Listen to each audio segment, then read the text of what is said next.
এই কনকনে শীতে আলু বেগুন দিয়ে লোটে মাছের জমদার ঝোল কিন্তু দারুণ লাগে। শুকনো লঙ্কা অথবা গুঁড়ো লঙ্কা দিয়ে বেশ করে ঝাল দিয়ে রান্না করলে শীত ভাই দোকান দিয়ে পালাবে। দোকান দিয়ে তখন খালি আগুন বেরোবে। যারা ঝাল খেতে তেমন পারো না তাহলে তারা অল্প দিও। আমি তো নুন হলুদ আর বেশ করে লঙ্কার গুঁড়ো দিয়ে আলু আর বেগুনটাকে মাখিয়ে নিয়েছি। তারপরে এইভাবে তেলে নাড়াচাড়া করে তুলে নিয়েছি।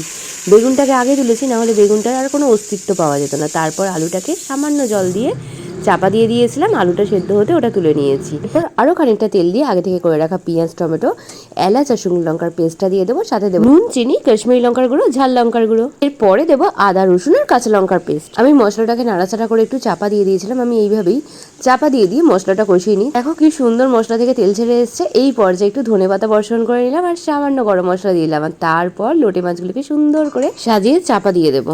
মশলার ফ্লেভারেই কিন্তু লোটে মাছটা পুরোপুরি সুসেদ্ধ হবে, আর এতে লোটে মাছের টেস্টটা আরও দ্বিগুণ বেড়ে যায়।